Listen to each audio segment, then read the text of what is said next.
세상에는 울음으로 시작하지도 웃음으로 끝나지도 않고 그저 햇살 없는 오후처럼 조용히 흘러가는 이야기들이 있습니다. 우리는 흔히 가족의 사랑은 당연하고 그들의 희생은 마땅한 것이라 생각하며 살아가곤 하죠. 하지만 어느 날 한밤중 무심코 내려간 부엌에서 차갑게 식어버린 밥상 앞에 홀로 앉아있는 한 여인을 발견한다면 어떠시겠습니까? 그때 우리는 깨닫게 될지도 모릅니다. 한 집에 살면서도 단 한 번도 진정한 가족으로 불리지 못했던 사람이 있었다는 것을요. 오늘 이야기는 바로 그런 순간에서 시작됩니다. 하나의 눈빛, 한 번의 깊은 한숨, 그리고 누구도 마주하려 하지 않았던 비밀에 관한 이야기입니다. 제 이름은 서연, 27살입니다. 평범한 식품회사 마케팅팀 직원으로 대학생 남동생의 학비를 보태주시는 어머니를 도울 만큼은 안정적인 삶을 살고 있었죠.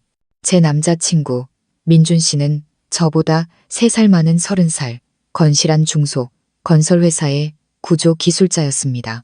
훤칠한 키에 선한 인상, 그리고 무엇보다 다정한 말투를 가진 사람이었죠.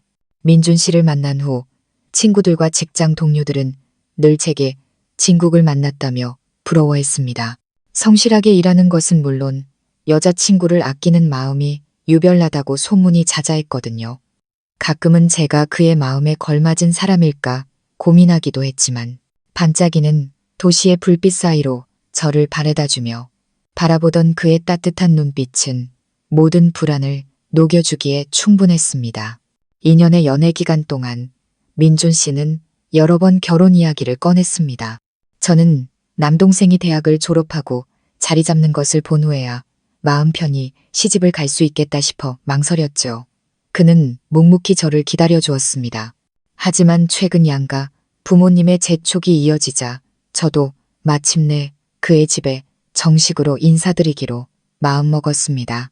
민준 씨는 그저 가족끼리 편하게 식사하는 자리이니 선물 같은 건 신경 쓰지 말고 환한 미소만 가져오면 된다고 말했습니다. 그래도 저는 시장에 들러 어머님께 드릴 고급 홍삼 세트와 저희 어머니가 정성껏 만드신 한과를 챙겼습니다. 미래의 시어머니가 되실 분께 드리는 제 작은 성의였죠. 민준 씨의 집은 서울 외곽의 오래된 주택가, 좁은 골목 안쪽에 자리한 2층짜리 낡은 양옥집이었습니다. 벽면에는 희미한 세월의 흔적이 남아 있었지만 현관 위를 덮은 붉은 담쟁이 덩굴이 정겨운 분위기를 자아냈습니다. 민준 씨의 형인 준호 아주버님과 형수님 미경 씨가 활짝 웃으며 저희를 맞아주셨습니다. 형수님은 제 손에 들린 선물을 보더니 낭낭한 목소리로 말했죠. 아이고, 서연 씨, 뭘 이런 걸 다 사왔어요. 그냥 편하게 놀러 오라니까. 저는 멋쩍게 웃으며 답했습니다. 아니에요. 형수님, 어머님께 드리는 작은 정성이에요. 형수님은 손사래를 치며 저를 거실로 이끌었습니다. 타일이 깔린 거실은 조금 낡았지만 윤이 날 정도로 깨끗하게 정돈되어 있었죠. 복도 끝 부엌 입구에서 한 아주머니께서 쪼그려 앉아 나무를 다듬고 계셨습니다. 낡아서 색이 바랜 갈색 몸빼바지를 입고 희끗희끗한 머리를 짧게 자른 분이셨죠. 고생한 티가 역력했지만 선한 인상이었습니다. 제가 고개 숙여 인사하자 아주머니는 고개를 드셨습니다. 그 눈빛이 참 따뜻했죠. 어머, 서연이구나. 오는 길 힘들지 않았니? 저는 네, 괜찮아요. 라고 답하며 옆에 앉아 붉은 시금치를 다듬는 것을 도우려 했습니다. 그러자 아주머니는 아니다. 손님인데 들어가서 형이랑 형수랑 이야기 나누렴. 이건 내가 금방 해. 라며 저를 말리셨습니다. 저는 웃으며 말했습니다. 괜찮아요. 어머님, 저도 같이 할게요. 손님이라고 너무 어려워 마세요. 아주머니는 제 말에 잠시 머뭇거리시더니 이내 고개를 끄덕이셨습니다. 이런저런 이야기를 나누는 동안 저는 나물 줄기를 꺾는 그분의 손이 미세하게 떨리는 것을 알아차렸습니다. 손등은 거칠고 마디마디 굳은 살이 박여 있었죠. 저는 속으로 생각했습니다. 나중에 내가 며느리가 되면 어머님 일손을 많이 덜어드려야겠다. 하지만 제가 된장찌개라도 대신 끓여드리겠다고 나서자 어머님은 손사래를 치며 말씀하셨습니다. 아이고, 손님은 그냥 앉아 있어. 내가 끓이는 게 훨씬 빨라. 저는 어쩔 수 없이 부엌을 나와야 했습니다. 마음이 영 개운치 않았죠. 저녁 식사 시간이 되자 아주버님이 거실로 커다란 교자상을 펴셨습니다. 상 위에는 먹음직스러운 갈치조림과 구수한 된장찌개, 부드러운 수육과 새우젓, 그리고 갖가지 나물들이 정갈하게 차려져 있었습니다. 소박하지만 정성이 가득한 시골 밥상 같았죠. 저는 어머님을 찾았지만 식탁에는 아주버님 내외와 두 조카, 그리고 민준 씨뿐이었습니다. 민준 씨가 제 옆 의자를 빼주며 웃었습니다. 어머니가 약간 어지러우셔서 먼저 방에 들어가셨어. 우리끼리 먼저 먹자. 음식 식겠다. 저는 조금 놀랐지만 더 묻기는 어려웠습니다. 식사는 화기애애하게 진행되었습니다. 아주버님은 제 직장 생활에 대해 물어보셨고 형수님은 유치원에 다니는 두 아이의 재롱을 자랑했죠. 3살배기 조카가 동요를 부를 때면 온 가족이 웃음을 터뜨렸습니다. 저는 가끔 반쯤 열린 부엌 쪽을 쳐다보았지만 아무런 기척도 없었습니다. 마음 한구석이 불안했습니다. 어머님, 많이 편찮으신가? 그래도 같이 식사하자고 청했어야 했는데 제가 자리에서 일어나려 하자 민준 씨가 제 밥그릇 위에 갈치 한 토막을 올려주며 고개를 저었습니다. 신경 쓰지 말라는 눈치였죠. 식사가 끝나고 형수님은 설거지는 내일 아침에 할 테니 그냥 두라고 했습니다.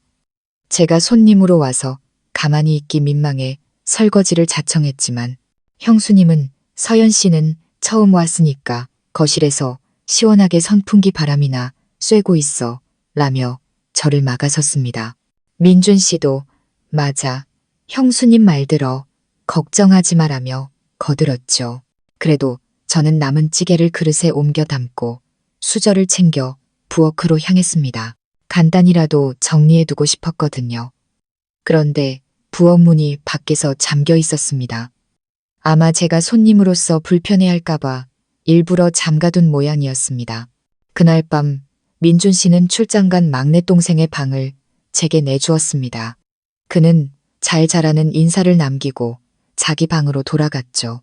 집안은 시계에 째깍 소리만이 울리는 깊은 정적에 잠겼습니다. 저는 웬만해선 잠을 설치지 않는 편인데 그날따라 낯선 잠자리 때문인지 뒤척였습니다. 잠시 졸다 목이 말라 눈을 뜨니 벽시계가 12시 15분을 가리키고 있었습니다. 저는 조심스럽게 복도로 나섰습니다. 희미한 달빛이 창문으로 스며들어 벽을 비추고 있었죠.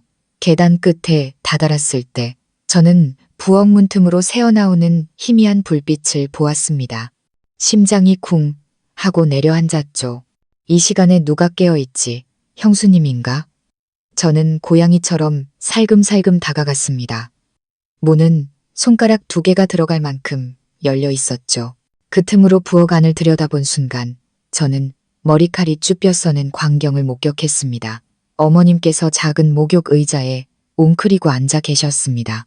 그 앞에는 제가 먹다 남긴 차가운 갈치조림과 식은 밥이 놓여 있었죠. 어머님은 냄비에 눌어붙은 누룽지까지 꼼꼼히 긁어모아 반찬 국물에 비벼 천천히 씹어 삼키고 계셨습니다. 마치 한 톨이라도 떨어뜨릴까 조심하는 모습이었습니다. 따뜻한 국 한 그릇이나 따로 챙겨둔 반찬은 보이지 않았습니다. 그때 어머님 곁으로 키가 큰 남자의 그림자가 다가왔습니다. 바로 민준 씨였습니다. 그는 반소매 티셔츠 차림으로 팔짱을 낀 채 나지막이 말했습니다. 엄마, 빨리 드시고 설거지하세요. 내일 아침에 형수님이 보기 전에요. 저는 입을 틀어막았습니다. 온몸이 얼어붙는 것 같았죠.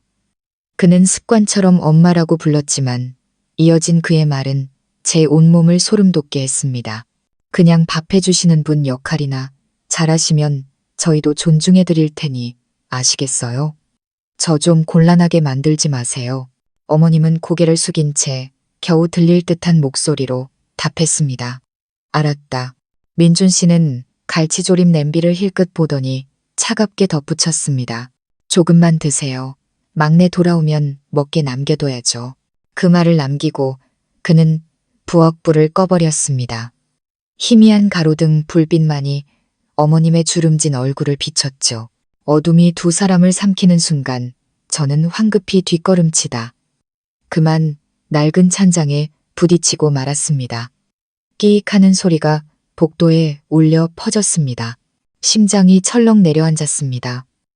저는 입을 막고 숨을 죽였습니다. 민준 씨의 발소리가 복도 쪽으로 향하는 것이 들렸습니다. 저는 미친 듯이 제 방으로 달려가 이불을 뒤집어 썼습니다. 온몸에서 식은땀이 흘렀습니다. 그날 밤 저는 한숨도 자지 못했습니다. 차가운 밥알을 하나하나 소중히 드시던 어머님의 모습이 머릿속을 떠나지 않았습니다. 어떻게 그럴 수가 있지?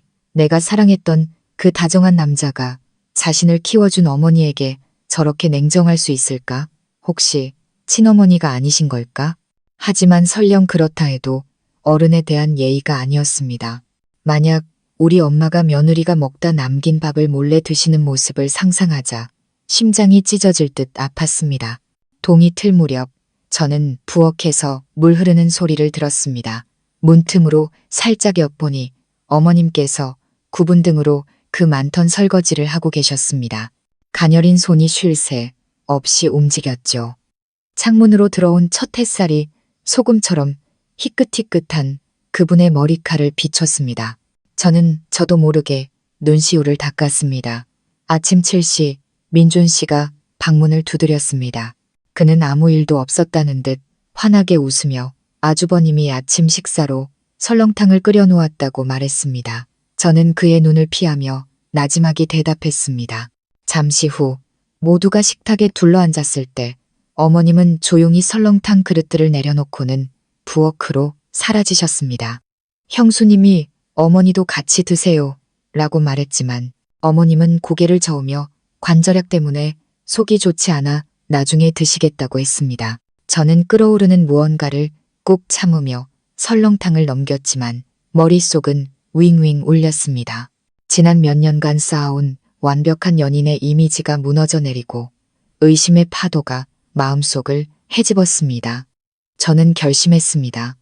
이 모든 것을 알아내야겠다고. 어머님의 온화한 미소와 민준 씨의 완벽한 매너 뒤에 분명 어둡고 거대한 비밀이 숨겨져 있었습니다. 그리고 그 진실은 아마도 제가 상상하는 것보다 훨씬 더 아플 것이라는 예감이 들었습니다.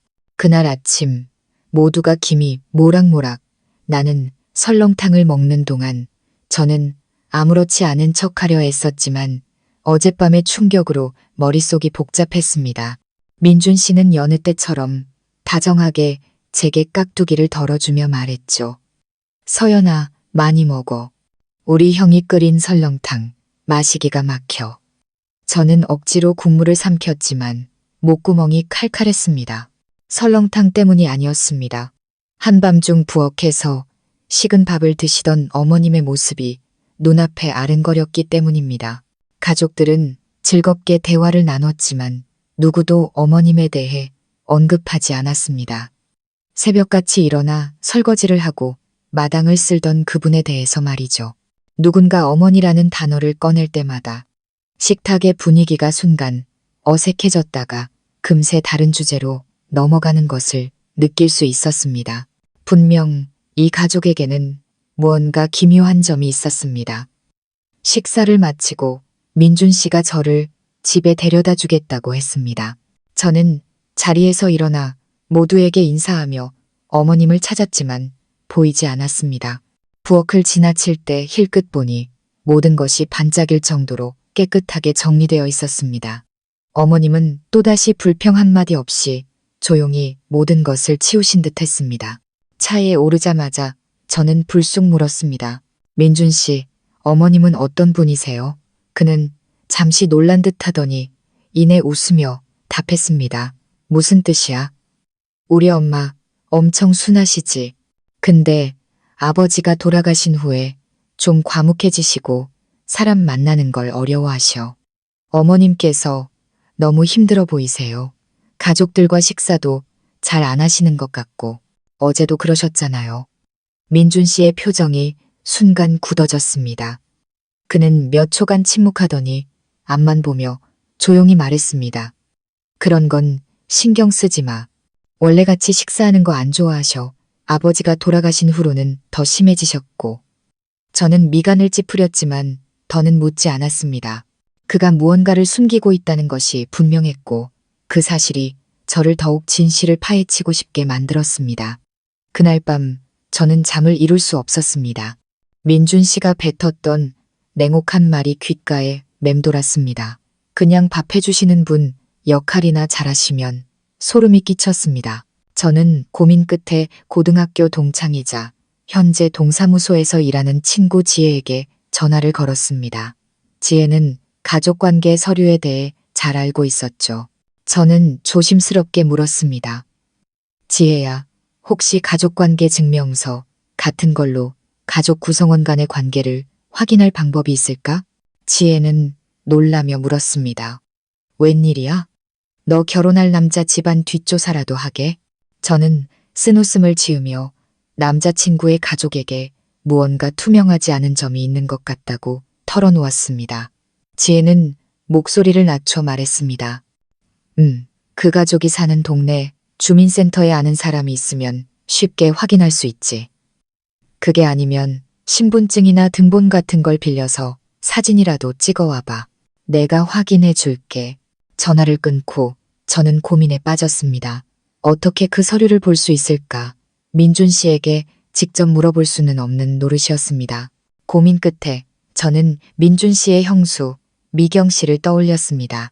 똑 부러지고 말솜씨 좋은 그녀라면 좀 더 쉽게 대화를 이끌어낼 수 있을 것 같았습니다. 그 주 주말 저는 민준 씨에게 줄 것이 있다는 핑계로 미경 씨에게 문자를 보냈습니다. 형수님, 선물 받은 과일이 있는데 너무 많아서요. 집에 계시면 좀 나눠드릴까 해서요. 미경 씨는 바로 답장을 보내왔습니다. 어머, 서연 씨 마음도 예뻐라. 마침 집에 있으니 놀러와요. 저는 과일 상자를 들고 가 자연스럽게 가족 이야기를 꺼내며 어머님에 대한 주제로 화제를 돌렸습니다. 형수님, 어머님 참 좋으신 분 같아요. 그런데 말씀이 너무 없으셔서 지난번에 뵈었을 때 다들 어머님께 너무 무심한 것 같아 마음이 좀 그랬어요. 과일을 깎던 미경 씨의 손이 순간 멈칫했습니다. 어휴, 그 양반은 원래 그렇게 사는 게 익숙한 사람이야. 시아버지 돌아가시고 나서는 더 말수가 줄었고 사실 민준이 친엄마도 아니야. 새어머니시지. 저는 일부러 크게 놀란 척했습니다. 네, 전 당연히 친어머니신 줄 알았어요. 민준이가 아주 어릴 때 친어머니는 돌아가셨대. 그러고 나서 시아버지가 저분을 집으로 들였지. 듣기로는 예전에 병원에서 간병인으로 일했다던데 결혼해서 아이도 못 낳으니까 더 조용히 지내더라고. 저는 모든 것을 이해할 수 있을 것 같았습니다. 하지만 저를 더 소름 돋게 한 것은 부엌 쪽을 바라보는 미경 씨의 차가운 눈빛이었습니다. 그냥 그림자처럼 사는 사람이야. 가족 일에는 전혀 상관 안 해. 근데 서연 씨도 알다시피 저런 분이 일은 또 엄청 깔끔하고 부지런하거든. 어지간한 가사도우미보다 훨씬 낫지. 자기 분수를 아니까 뭘 더 요구하지도 않고. 저는 주먹을 꽉 쥐었습니다. 남편을 키워준 사람에 대해 말하는 그녀의 방식은 마치 돈을 주고 고용한 사람에 대해 이야기하는 것처럼 냉정했습니다. 집을 나서며 저는 일부러 뒷뜰로 발걸음을 옮겼습니다. 뜰 한쪽에서 깡마른 등이 굽은 채 낙엽을 쓸고 있는 어머님의 모습이 보였습니다. 저는 가까이 다가가 조용히 물었습니다. 어머님, 오늘 힘드시진 않으세요? 어머님은 저를 보고 놀란 듯 고개를 드셨습니다. 아이고, 서연이구나. 아니, 괜찮아. 어제 비가 와서 마당이 지저분하길래 좀 쓰는 거야. 저는 물기 때문에 쭈글쭈글해지고 때가 낀 어머님의 손톱과 앙상한 손을 보았습니다. 관절은 괜찮으세요? 너무 무리하시는 것 같아요. 어머님은 웃으셨습니다. 그 미소는 따뜻하면서도 어딘가 슬퍼 보였습니다. 아프긴 한데 이젠 익숙해. 뭐라도 해야 내가 쓸모없는 사람처럼 느껴지지 않아서 그래. 저는 할 말을 잃었습니다. 땅에 묻힐 날이 머지않은 연세에도 30년 넘게 살아온 집에서 쓸모없는 사람이 되지 않기 위해 애쓰는 한 여인. 남편의 아이들에게 밥을 먹이고 씻기고 재워주었지만 이제는 그저 무급 가사도우미로 기억되는 사람. 해질녘 햇살 속에 비틀거리며 서 있는 어머님의 그림자를 보며 저는 뜨거운 눈물을 감추기 위해 고개를 돌렸습니다. 제가 과연 민준 씨를 계속 사랑할 수 있을지 확신할 수 없었습니다. 하지만 한 가지는 분명했습니다. 이 집에는 무언가 단단히 잘못되어 있다는 것. 그리고 만약 제가 이 집의 며느리가 된다면 저 역시 다음 차례에 침묵하는 사람이 되지 않으리라는 보장이 없다는 것을요. 형수님을 만난 후 제 마음은 하루도 편할 날이 없었습니다. 민준 씨가 제게 보여주는 모든 친절과 다정함이 갑자기 섬뜩할 정도로 가식적으로 느껴졌습니다. 그는 여전히 아침 저녁으로 다정한 문자를 보내고 주말이면 저녁 식사를 함께 했지만 저는 더 이상 예전처럼 따뜻함을 느끼지 못했습니다. 그의 미소가, 그의 과도한 친절이, 그리고 그 집 부엌에서 숨막히는 침묵을 견디고 있는 한 여인의 존재가 저를 두렵게 했습니다. 저는 일에 집중할 수 없었습니다.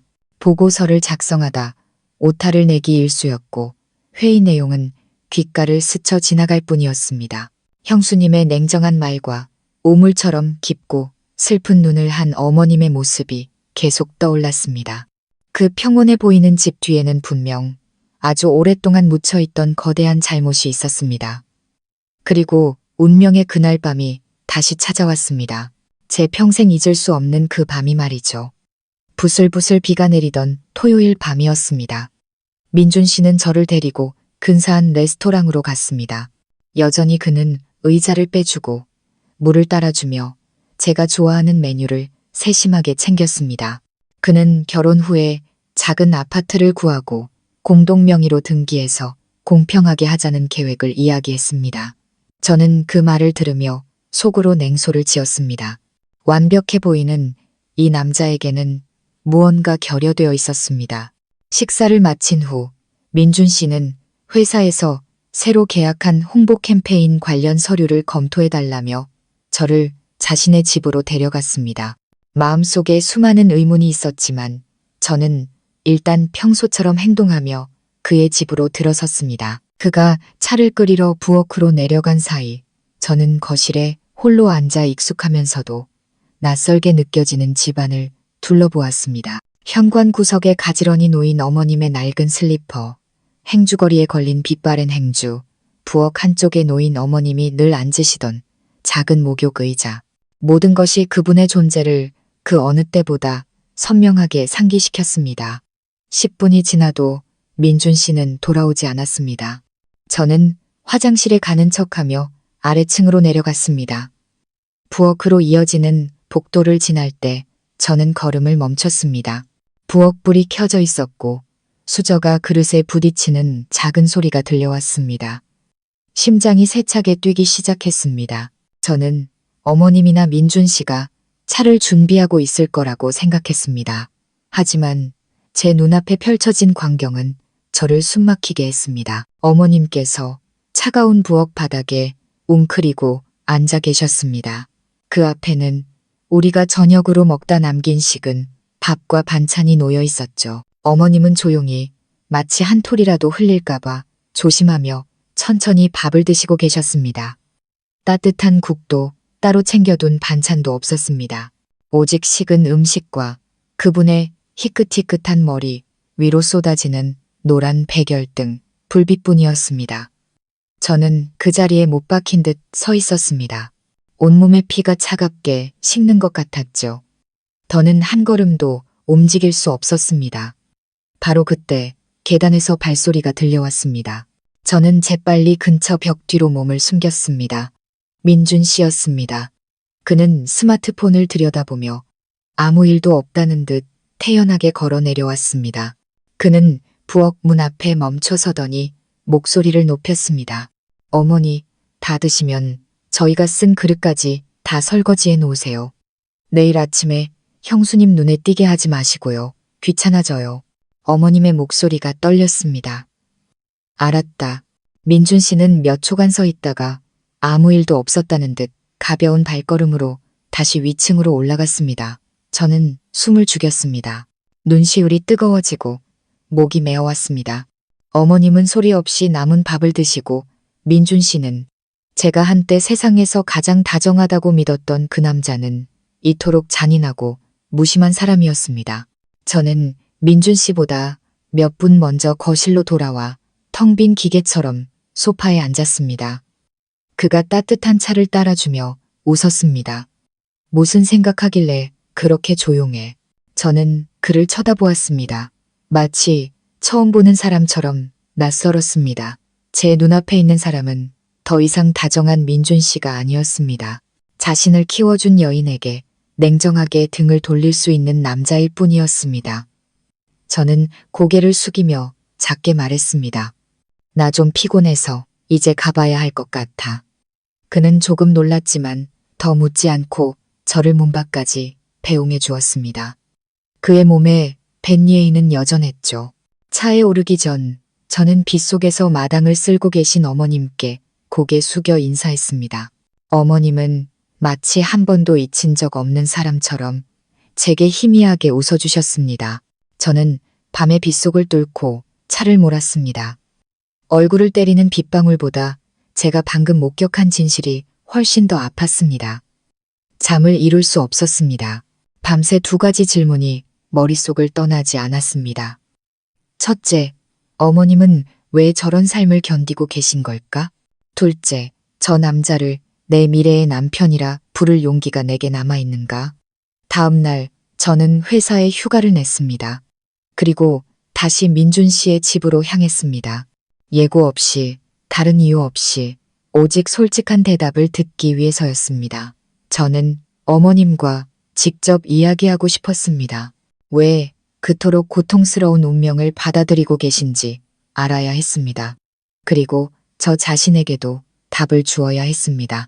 사람의 마음이 겨울비보다 차가운 이 가족에게 제가 발을 들여놓아도 되는 것인지 말입니다. 그날 아침 하늘은 흐렸고 곧 폭풍우가 몰아칠 듯 차가운 바람이 불었습니다. 저는 아주 일찍 일어나 민준 씨의 부재중 전화가 계속 울리는 휴대폰을 침대 위에 던져두고 집을 나섰습니다. 왠지 모르게 오늘은 혼자 조용히 생각할 시간이 필요했습니다. 민준 씨의 집에 도착한 것은 아침 8시 무렵이었습니다. 낡은 집은 여전했지만 마당은 깨끗하게 쓸려 있었고 대문은 살짝 열려 있었습니다.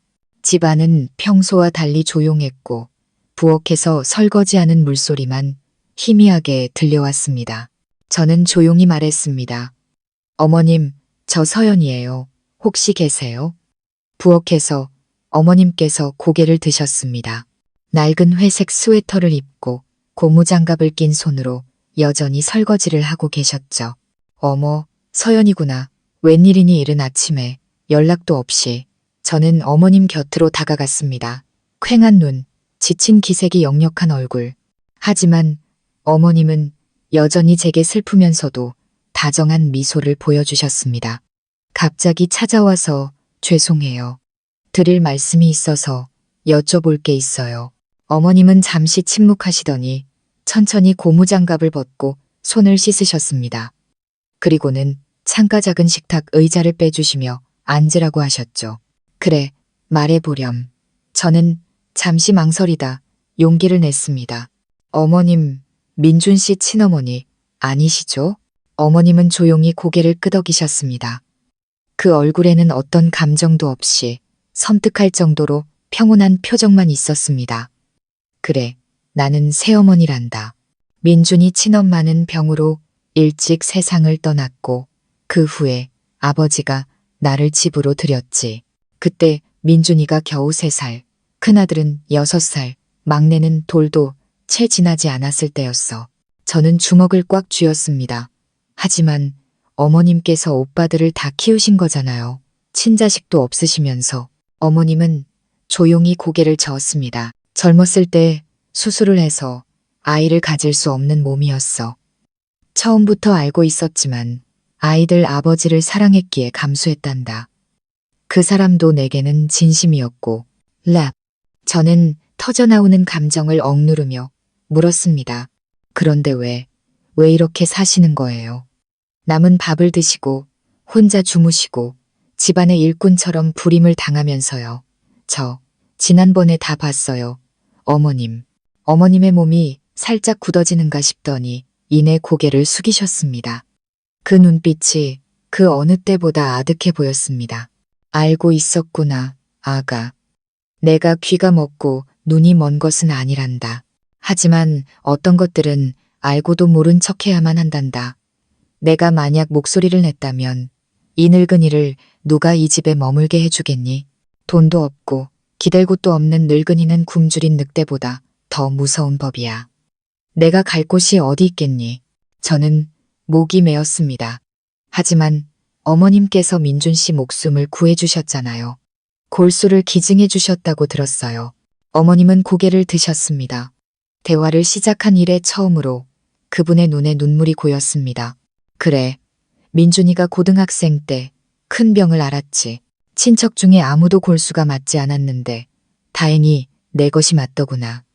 그때는 아무 생각도 없었어. 그 아이를 살릴 수만 있다면 뭐든 할 수 있었지.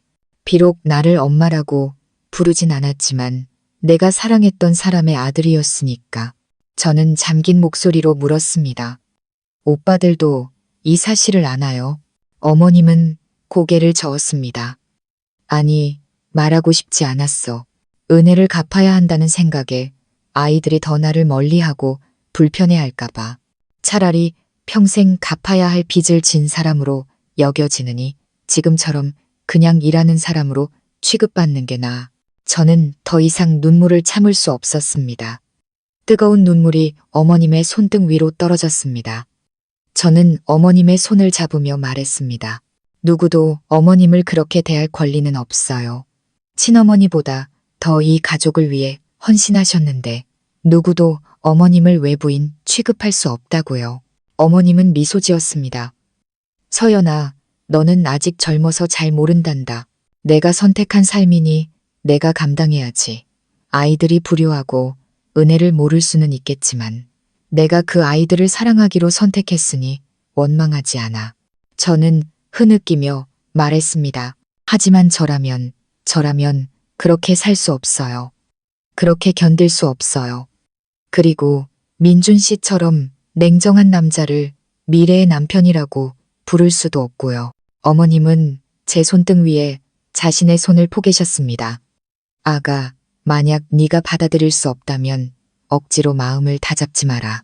2년의 세월이 아까워서 결혼하지도 말고 네게는 친절하지만 다른 사람에게 무심한 남자라는 이유로 참고 살지도 마라. 그런 친절은 온전한 것이 아니란다. 저는 그 자리에 얼어붙었습니다. 어머님의 말씀은 바람처럼 가벼웠지만 제 뼛속까지 파고들었습니다. 저는 이제야 모든 것을 이해했습니다. 왜 어머님께서 수십 년간 침묵하셨는지, 왜 버림받고 무시당하면서도 누구도 원망하지 않으셨는지. 어머님은 사랑을 선택했고 그에 따르는 고통을 감수하셨습니다. 하지만 저는 그럴 수 없었습니다. 웃을 때마다 부엌벽 뒤에서 늙은 어머니의 눈물을 삼켜야 하는 그런 집에서는 살고 싶지 않았습니다. 저는 자리에서 일어나 어머님께 깊이 고개를 숙였습니다. 감사합니다, 어머님. 진정한 희생이 무엇인지 가르쳐 주셔서 감사합니다. 하지만 저는 이 길을 계속 갈 수 없을 것 같아요. 만약 제가 다른 사람들처럼 침묵을 선택한다면 저는 어머님의 며느리가 될 자격이 없으니까요. 어머님은 깊고 슬픈 눈으로 저를 바라보셨습니다. 하지만 그 눈빛 속 어딘가에 아주 작은 안도감이 스치는 것을 저는 보았습니다. 저는 그 집을 나섰습니다. 마음이 가벼워지진 않았지만 머릿속은 명확해졌습니다. 제가 과연 어머님을 위해 끝까지 싸울 용기가 있는지는 모르겠습니다. 하지만 한 가지는 확실했습니다. 어머니였지만 단 한 번도 어머니라 불리지 못했던 한 여인의 고통을 저는 외면할 수 없다는 것을요. 저녁 무렵 집에 돌아오니 어머니께서 툇마루에 앉아 나무를 다듬고 계셨습니다. 저를 보시더니 오늘 일찍 왔네 라며 웃으셨죠. 저는 말없이 고개를 끄덕이고 그림자처럼 집 안으로 들어섰습니다. 평생 자식들을 위해 고생만 하신 어머니의 뒷모습을 보니 왠지 모르게 가슴이 미어졌습니다. 만약 언젠가 우리 어머니가 며느리에게 그런 취급을 받는다면 제가 가만히 있을 수 있을까요? 아니, 절대로 그럴 수 없을 겁니다. 그날 밤 저는 밥을 거의 넘기지 못했습니다. 휴대폰을 확인하니 민준 씨의 부재중 전화가 28통이나 와 있었습니다. 문자 메시지도 쏟아졌죠. 어디야? 걱정되잖아. 집에 갈까? 나한테 뭐 화난 일 있어? 전화 좀 받아. 서연아. 저는 바로 답하지 않았습니다. 마음을 정리할 시간이 필요했으니까요. 하지만 피할 수만은 없다는 것을 알았습니다. 다음 날 아침 저는 민준 씨에게 먼저 전화를 걸었습니다. 오빠, 할 얘기가 있어. 지금 만날 수 있을까? 그래. 어디서 볼까? 우리 예전에 자주 가던 서점 근처 카페에서 지금 바로. 저는 약속 시간보다 15분 먼저 도착해 늘 앉던 창가 자리에 앉았습니다. 그곳은 민준 씨가 처음 제 손을 잡으며 영원히 사랑한다고 약속할 순 없지만 매일 너를 소중히 여기겠다고 약속할게 라고 말했던 장소였습니다. 그때는 감동해서 눈물을 흘렸지만 지금 제 심장은 차갑게 식어 있었습니다. 민준 씨가 도착했습니다. 늘 입던 하얀 셔츠에 다정한 미소. 하지만 저는 그에게서 거대한 바다와도 같은 거리감 외에는 아무것도 느낄 수 없었습니다. 무슨 일인데 이렇게 급하게 보자고 했어? 저는 그의 눈을 똑바로 쳐다보며 말했습니다. 나 어제 오빠 집에 다시 갔었어. 그의 몸이 굳어졌습니다. 다시 갔었다고? 응. 어머님 만나서 다 들었어. 모든 걸 알게 됐어. 민준 씨는 제 시선을 피하며 고개를 숙였습니다. 그분이 우리 친엄마가 아니란 것도 알았구나. 저는 고개를 끄덕였습니다. 응. 그리고 어머님께서 고등학생 때 오빠한테 골수를 기증해 주셨다는 것도. 그리고 오빠가 한밤중에 어머님께 남은 설거지를 하라고 시키는 것도 내 눈으로 봤어. 민준 씨는 입술을 깨물었습니다. 그는 변명하거나 부인하지 않고 그저 무겁게 한숨을 내쉬었습니다. 다 들었구나. 침묵이 흘렀습니다. 카페 안에는 잔잔한 음악이 흐르고 있었지만 우리 사이에는 차가운 정적만이 존재했습니다. 설명해봐, 민준 씨. 왜 그랬어? 그는 고개를 들었습니다. 그 눈에는 피로가 가득했죠. 넌 이해 못해. 서연아. 나는 그분이 항상 주변인으로 존재하는 집에서 자랐어. 그분은 한 번도 날 안아주거나 꾸짖거나 스스로를 엄마라고 칭한 적이 없어. 어릴 땐 그게 당연한 건 줄 알았고 크고 나서는 그 냉랭함에 익숙해졌어. 그래서 침묵을 선택했구나. 어머님이 남은 밥을 드시는 걸, 한밤중에 설거지 하시는 걸, 외부인 취급받는 걸 그냥 지켜보기만 했구나. 민준 씨가 제 쪽으로 몸을 기울이며 애원하듯 말했습니다. 나도 바꾸고 싶었어. 하지만 형이랑 형수, 온 가족이 그분을 엄마로 생각하지 않아. 내가 그분을 위해 무언가 하려고 할 때마다 위선자라고 했어. 그러다 나도 지쳤고 그냥 침묵했어. 내가 비겁했다는 거 알아. 저는 주먹을 꽉 쥐었습니다. 그래, 비겁했지. 근데 그걸 알면서 왜 나를 그 집에 데려간 거야? 언젠가 나도 어머님처럼 될 수 있다는 생각은 안 해봤어? 민준 씨는 충격을 받은 듯 저를 쳐다봤습니다. 저는 말을 이었습니다. 나는 무심한 말은 용서할 수 있어도 차가운 마음은 용서할 수 없어. 나는 오빠가 좋은 사람이라고 믿었어. 하지만 진정한 다정함은 내게 반찬을 덜어주고는 등 돌려 어머니에게 식은 밥을 먹게 하는 게 아니야. 사랑한다고 말하면서 자신을 키워준 사람이 무급 가사도우미 취급받는 걸 보고도 침묵하는 게 아니라고. 민준 씨는 침묵했습니다. 그의 눈시울이 붉어졌습니다. 저는 그런 그의 모습을 처음 봤습니다. 그가 조용히 물었습니다. 그럼 어쩔 생각이야? 저는 깊게 숨을 들이마셨습니다. 나 오빠랑 결혼 못해. 할 수 없어.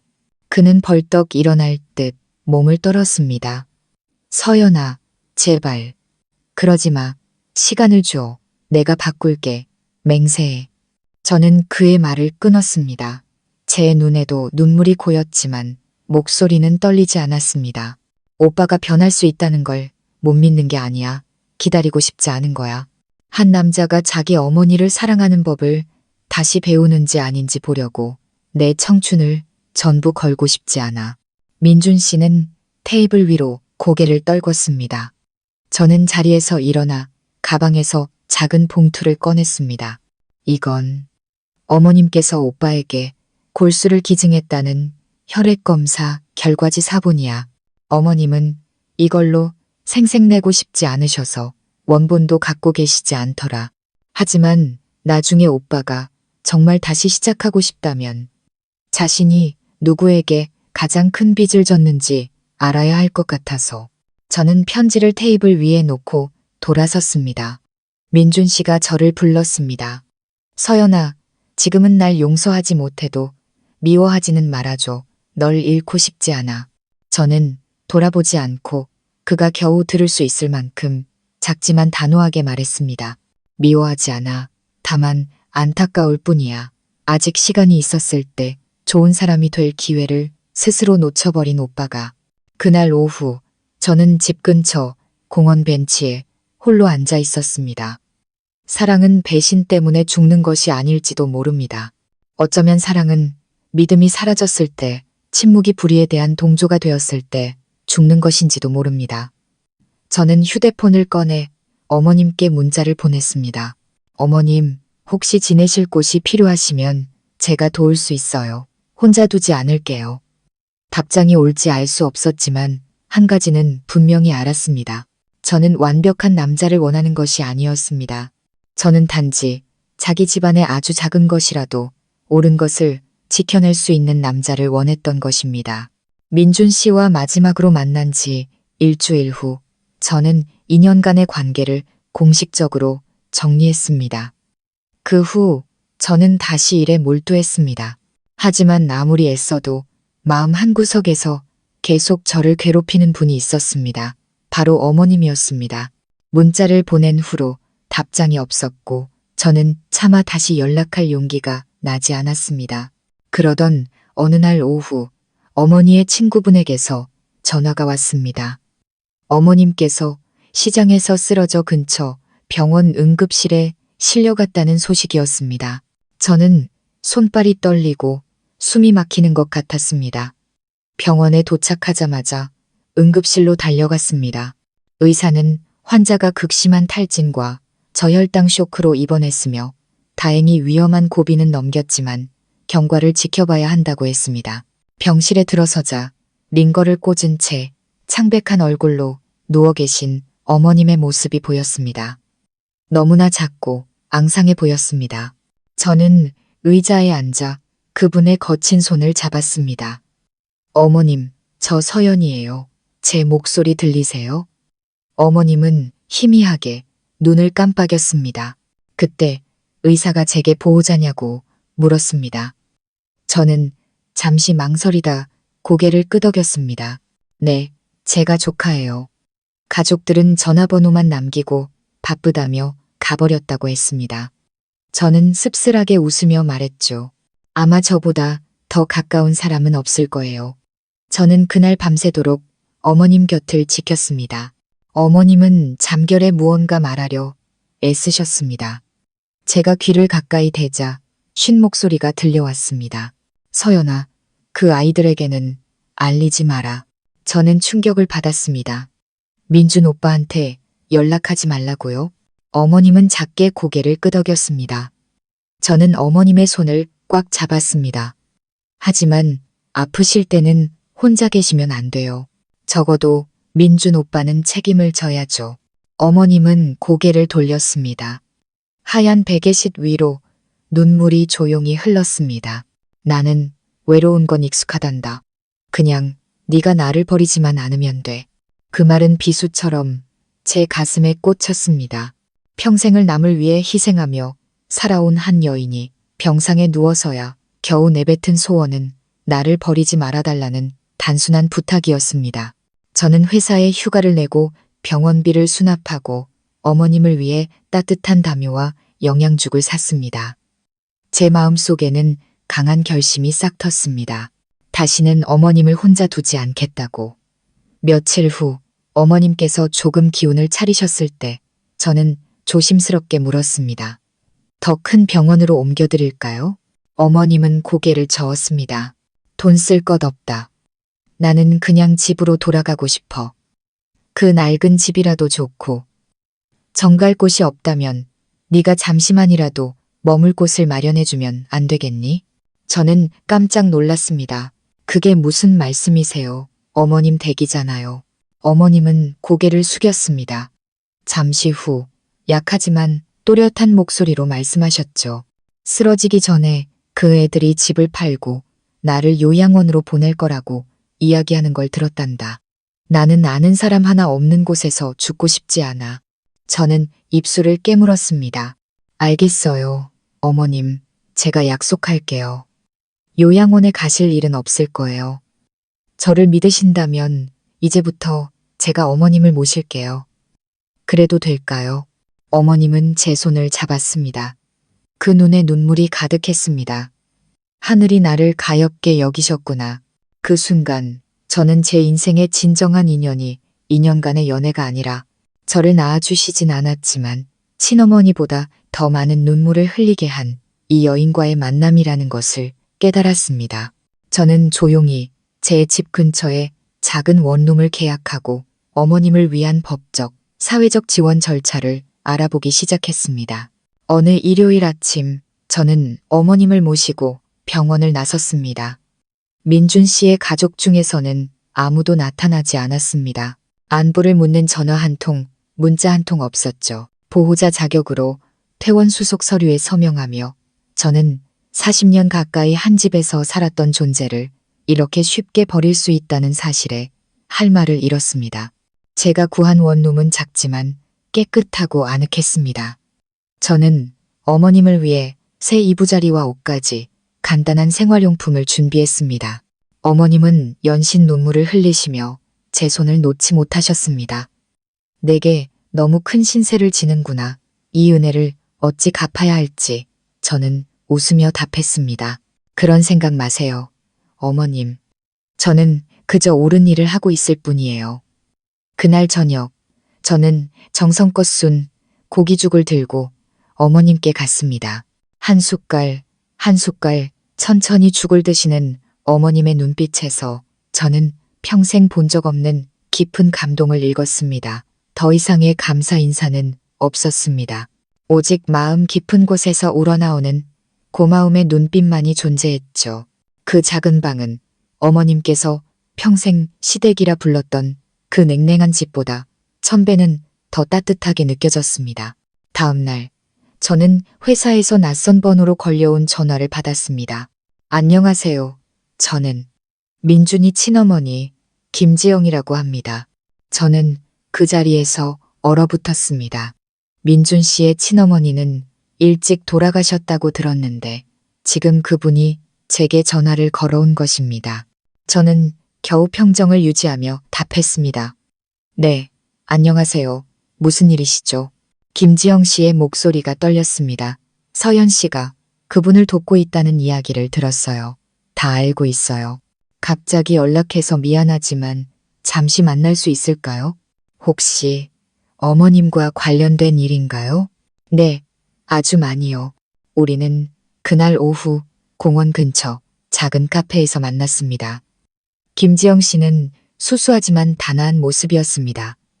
저를 보자마자 그녀는 깊이 고개를 숙였습니다. 그분을 외면하지 않아줘서 정말 고마워요. 그녀는 놀라워하는 제게 모든 것을 털어놓았습니다. 사실 저는 죽지 않았어요. 민준이가 12살 때 제가 어리석게 다른 사람을 만나 아이들을 두고 집을 나왔어요. 저는 숨을 삼켰습니다. 모든 것이 제가 알던 것과 달랐습니다. 그 후 남편이 아이들을 돌봐줄 사람으로 그분을 집으로 들였고 나중에 재혼한 거고요. 저는 수십 년간 외국에서 다른 가정을 꾸리고 살았지만 최근 전 남편이 세상을 떠났다는 소식과 함께 아이들이 그분에게 어떻게 대하는지 듣게 되었어요. 더는 침묵할 수 없었어요.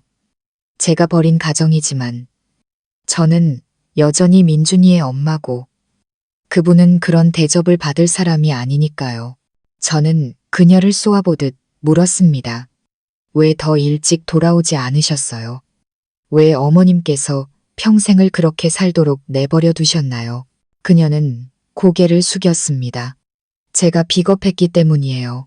저에게는 더 이상 자격이 없다고 생각했어요. 하지만 그분이 병원에 입원했다는 소식을 듣고 지금이 아니면 영영 기회가 없을 거라는 걸 깨달았어요. 그녀는 제게 간청했습니다. 서연 씨, 염치 없는 부탁이지만 그분을 한 번만 만나게 해줄 수 있을까요? 직접 무릎 꿇고 사죄하고 싶어요. 저는 오랫동안 침묵하다 마침내 고개를 끄덕였습니다. 그날 밤 저는 어머님께 모든 것을 말씀드렸습니다. 민준 씨의 친어머니가 만나고 싶어 한다는 사실을요. 어머님은 한동안 말이 없으셨습니다. 창밖을 바라보던 그분의 말은 눈가가 촉촉하게 젖어드는 것을 보았습니다. 잠시 후 어머님은 천천히 말씀하셨습니다. 민준이 엄마, 그 사람도 나름의 사정이 있었겠지. 만나고 싶다니. 나도 더 이상 숨길 것이 없구나. 수십 년이 지났으니 한 번은 마주해야겠지. 저는 어머님의 손을 잡았습니다. 제가 곁에 있을게요. 혼자 두지 않을 거예요. 어머님은 아주 희미하게, 하지만 더없이 평온하게 미소 지으셨습니다. 며칠 후 저는 김지영 씨를 어머님이 계신 원룸으로 안내했습니다. 두 사람은 수십 년 만에 마주섰습니다. 방 안의 공기가 무겁게 얼어붙는 것 같았죠. 침묵을 깬 것은 김지영 씨였습니다. 그녀는 어머님 앞에 다가가 깊이 고개를 숙였습니다. 순자 씨, 정말 미안해요. 어머님은 그저 조용히 그녀를 바라볼 뿐이었습니다. 김지영 씨는 흐느끼며 말했습니다. 내가 버린 아이들을 당신이 평생을 바쳐 키워줬는데 나는 고맙다는 말 한마디 못했어요. 아이들이 당신을 엄마로 부르지 않는다는 이야기를 들었을 때 내 가슴이 찢어지는 것 같았어요. 한참 후에야 어머님께서 입을 여셨습니다. 괜찮아요. 지난 일인걸요. 나는 당신을 원망하지 않아요. 다만 내가 선택한 삶의 후회는 없지만 가끔은 내 이름이 없는 것 같아 서러울 때가 있었어요. 저는 더 이상 참지 못하고 어머님의 어깨를 감쌌습니다. 어머님, 제게는 이름 없는 분이 아니에요. 제게는 세상에서 가장 위대한 어머니세요. 김지영 씨는 눈물을 닦고 가방에서 서류 봉투 하나를 꺼냈습니다. 이건 전 남편의 옛날 유언장 사본이에요. 이혼하기 전에 제가 잠시 보관했던 거죠. 여기에는 분명 집과 땅을 세 아들과 함께 아이들을 키워준 아내 박순자 씨에게도 똑같이 나누라고 쓰여 있어요. 저는 놀랐습니다. 그럼 이 유언장은 어떻게 된 건가요? 큰아들 내외가 나중에 아버지를 압박해서 당신 이름만 뺀 새 유언장을 만들었어요. 그때 저는 침묵했죠. 지금 생각하면 천벌을 받을 죄를 지은 거예요. 어머님은 고개를 저었습니다. 재산은 필요 없어. 그저 남은 생을 조용히 살고 싶을 뿐이야. 저는 어머님의 손을 꽉 잡았습니다. 아니에요, 어머님. 이건 재산의 문제가 아니에요. 어머님의 존엄성에 관한 문제예요. 어머님께서 직접 일어서셔야 해요. 어머님 자신뿐만 아니라 세상의 모든 이름 없는 어머니들을 위해서요. Then 어머님은 젖은 눈으로 저를 한참 바라보시더니 천천히 하지만 단호하게 고개를 끄덕였습니다. 김지영 씨는 안도의 한숨을 내쉬었습니다. 저는 이것이 끝이 아니라 진실과 법과 그리고 자신이 누구에게 빚을 졌는지조차 모르는 아들들과의 긴 싸움의 시작이라는 것을 직감했습니다. 어머님께서 집을 나갔다는 소식은 금세 민준 씨 가족에게 전해졌습니다. 다음 날 저는 낯선 번호로 온 전화를 받았습니다. 민준 씨의 형, 준호 씨였습니다. 그는 다짜고짜 소리쳤습니다. 당신이 우리 어머니를 데리고 있는 겁니까? 저는 냉소적으로 답했습니다. 데리고 있다고요? 지난 몇 달간 어머님께서 무엇을 드시고 어디서 주무셨는지, 누가 병간호를 했는지 아시기는 하나요? 그는 잠시 말을 잇지 못하더니 더욱 거칠게 나왔습니다. 당장 어머니를 집으로 모셔오지 않으면 법적으로 문제 삼겠소. 남의 가족을 함부로 데리고 있는 건 불법이란 걸 모르시오? 저는 차분하게 답했습니다. 법을 말씀하시니 저도 법대로 하죠. 변호사를 통해 연락드리겠습니다. 아버님의 진짜 유언장 사본과 그 유언장의 증인이 되어주실 민준 씨의 친어머니 김지영 씨도 함께요. 전화기 너머로 숨을 들이켜는 소리가 들렸습니다. 준호 씨는 아무 말 없이 전화를 끊었습니다. 저는 손에 땀이 났지만 마음은 평온했습니다. 더 이상 어머님께서 투명인간처럼 살게 둘 수는 없었습니다. 며칠 후 변호사 사무실에서 모두가 마주 앉았습니다. 저와 어머님, 그리고 증인으로 참석한 김지영 씨, 그리고 잔뜩 굳은 얼굴의 세 아들이 있었습니다. 변호사는 2개의 유언장을 제시하며 법적 문제를 설명했고, 김지영 씨는 자신이 받았던 최초 유언장에 대해 증언했습니다. 그러자 형수 미경 씨가 비웃으며 말했습니다. 그래서 이제 와서 집이랑 땅을 나눠달라 이거군요. 좋아요. 법정에서 봅시다. 준호 씨도 거들었습니다. 저분이 우리한테 해준 게 뭐가 있다고? 그냥 얹혀 산 사람일 뿐이야. 우리가 빚진 건 아무것도 없어.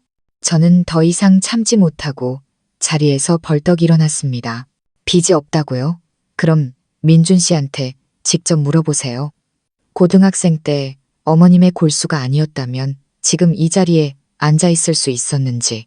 사무실 아는 순간 정적이 휩싸였습니다. 민준 씨는 고개를 떨군 채 가늘게 떨리는 목소리로 속삭였습니다. 사실이야. 내가 아팠을 때 어머님이 골수를 기증해 주셨어. 아버지가 우리가 죄책감 느낄까봐 숨기셨던 거야. 미경 씨가 소리쳤습니다. 뭐라고요? 당신 알고도 말 안 한 거예요? 민준 씨는 고개도 들지 못한 채 어머님이 날 살리셨어라고 되뇌었습니다. 준호 씨의 얼굴 근육이 경련을 일으켰고 막내 아들은 조용히 어머님 쪽을 바라보았습니다. 그는 아주 작은 목소리로 말했습니다. 저희가 잘못했어요. 어머니, 용서해 주세요. 어머님의 목소리가 떨렸습니다. 나는 너희를 원망한 적 없다. 그저 너희가 올바르게 살기를 바랐을 뿐이야. 자신을 키워준 사람을 함부로 대하는 사람으로 손가락질 받지 않기를 바랐을 뿐. 변호사는 최초 유언장에 따라 재산을 재분배할 것을 제안했습니다. 민준 씨와 막내 아들은 즉시 동의했고 한참을 망설이던 준호 씨 내외도 마지못해 고개를 끄덕였습니다. 모임이 끝나고 민준 씨가 저와 어머님 앞에 다가와 깊이 고개를 숙였습니다. 죄송합니다. 어머니, 그리고 서연아, 미안하다. 다시 시작할 기회를 주신다면. 어머님은 희미하게 웃으셨습니다. 늦었다고 생각할 때가 가장 빠른 거란다. 그저 앞으로는 올바르게 살아가거라. 저는 어머님과 함께 사무실을 나왔습니다. 돌아오는 길에 어머님께서 작게 말씀하셨습니다. 나는 땅이 필요한 게 아니었어. 다만 내 이름이 필요했을 뿐이야. 재산을 받기 위해서가 아니라 나중에 눈 감을 때 떳떳하게 가고 싶어서. 저는 어머님의 손을 잡았습니다. 어머님은 이미 이름을 찾으셨어요. 제 마음속에서 어머님은 영원한 어머니세요. 헨소. 그 후 어머님은 남은 재산을 모두 사회에 기부하고 제가 마련해드린 작은 집에서 조용히 여생을 보내셨습니다. 저는 주말마다 어머님을 찾아뵙고 우리는 진짜 모녀처럼 시간을 보냈습니다. 어머님께서 평화롭게 눈을 감으시던 날, 제 손을 잡고 마지막으로 남기신 말씀은 고맙다, 내 딸이었습니다. 어머님의 장례식을 치른 후 저는 유품을 정리하다 낡은 나무 상자 하나를 발견했습니다. 그 안에는 어머님께서 수십 년간 홀로써 내려간 43통의 편지가 들어 있었습니다. 누구에게도 보내지 못한 그저 자신의 마음을 담담히 적어 내려간 글들이었죠. 오늘 민준이가 열이 펄펄 끓었다. 밤새 간호하는데 잠결에 엄마라고 불렀다. 나를 부른 게 아니란 걸 알지만 그래도 마음이 따뜻했다. 큰며느리가 식은 국을 한 그릇 주었다. 이거라도 드세요 라고 퉁명스럽게 말했지만 그래도 고마웠다. 누군가 내게 밥은 먹었냐고 물어봐 준 것이 참으로 오랜만이었다. 아스플루, 저는 밤새도록 편지를 읽으며 울었습니다. 다음 날 저는 이 편지들을 들고 출판사를 찾아갔습니다. 저는 이 이야기들이 잊혀서는 안 된다고 생각했습니다.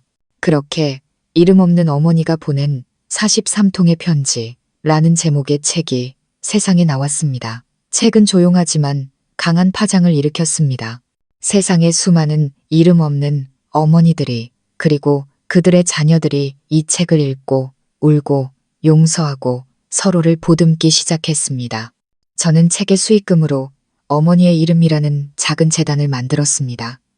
세상의 모든 침묵하는 어머니들을 돕기 위해서였죠. 어느 날 민준 씨에게서 연락이 왔습니다. 그는 이제 작은 봉사단체를 운영하며 어려운 이웃을 돕고 있다고 했습니다. 그는 제게 말했죠. 어머니께서 가르쳐 주신 마지막 교훈이었어. 진짜 사랑은 이름을 부르는 것에서 시작된다는 걸. 저는 가끔 어머님의 묘를 찾아갑니다. 묘비에는 이렇게 쓰여 있습니다. 박순자. 사랑으로 살고 끝까지 사랑받은 어머니. 하은. 저는 이제 압니다. 진정한 가족은 혈연으로 맺어지는 것이 아니라 서로의 이름을 따뜻하게 불러주는 마음으로 이어진다는 것을요. 오늘 이야기가 구독자 여러분의 마음에 작은 울림을 주었기를 바랍니다. 우리 주변에는 이름 없이 묵묵히 희생하는 수많은 어머니들이 계십니다. 오늘 저녁 그분들께 따뜻한 말 한마디 건네보는 것은 어떨까요? 어머니라는 그 이름, 세상에서 가장 아름다운 그 이름을 불러드리는 것만으로도 누군가의 지친 하루가 위로받을 수 있을 겁니다. 여유로운 노후는 다음에도 여러분의 삶에 온기와 지혜를 더하는 이야기로 찾아뵙겠습니다. 구독과 좋아요는 저희에게 큰 힘이 됩니다. 감사합니다.